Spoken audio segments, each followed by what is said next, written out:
I was sure I had carpal tunnel syndrome. I even thought surgery might be the only way out, but the real diagnosis surprised me, and the solution was much simpler than I imagined. The first signs appeared back in 2019. At that time, I was fully absorbed in a project at Tablet QA. I ignored breaks, I overworked, and I gave more than 100% because I felt personally connected to the product as a designer and as a user. Then the symptoms came. Tingling in my fingertips, numbness, sometimes even sharp pain. A friend of mine had similar issues. He went through elbow surgery for carpal tunnel. It helped him for a while, but later the pain returned.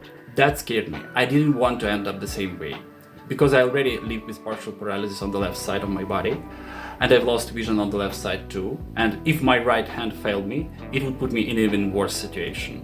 I visited doctors. Some said yes, it's a carpal tunnel. Others said there's nothing wrong.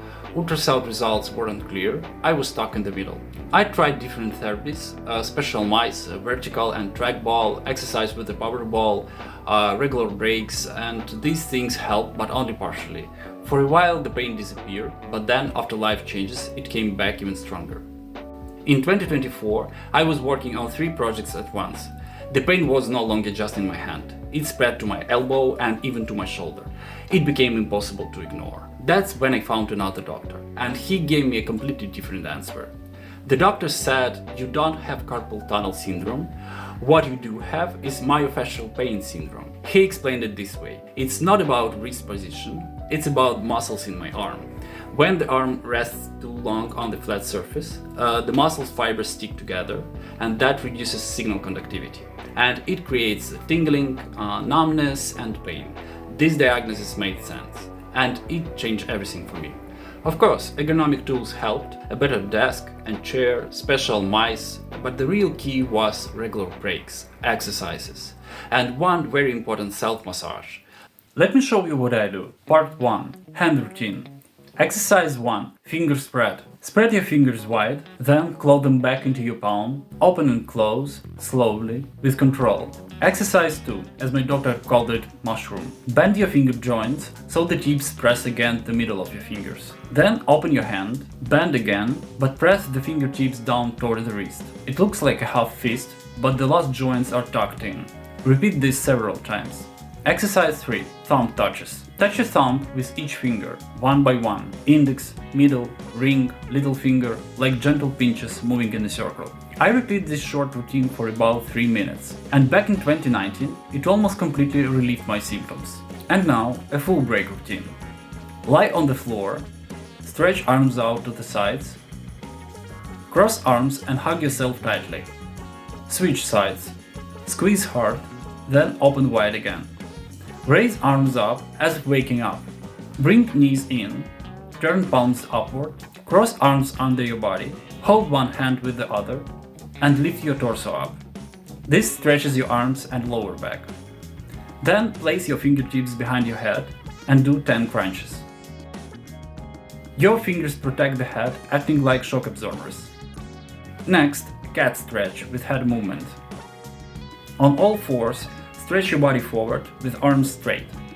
Repeat 10 times. Move your head left, right, up and down. Next, fingertip push-up variation. Stay on all fours, but lift yourself using only fingertips. Move slowly, step by step, keeping weight on the fingers. Next, wrist mobility. Bend wrists side by side gently. Next, self-massage. Use the edge of a desk to massage your forearm. Press along the muscles to release stuck fibers.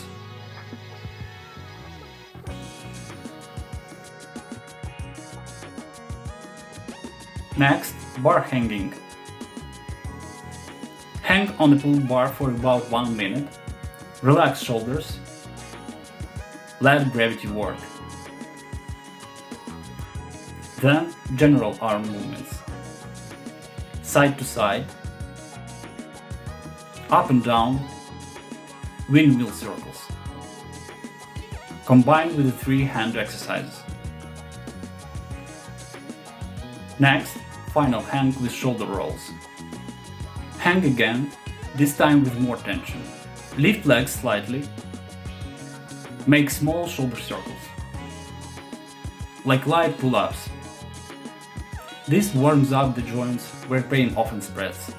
This whole routine takes about 7 minutes. It works as a quick reset during my workday. So here's what I've learned. Not all wrist pain is carpal tunnel, sometimes it's myofascial syndrome, and the treatment may not be surgery, but simple breaks, stretches and self-massage. If you spend long hours at the computer, don't wait for the pain to grow. Take a short break, do these exercises, and they can make all the difference. If you found this useful, share it with a friend who works at a desk all day, and don't forget to subscribe. I'll share more lessons from my own health and design journey.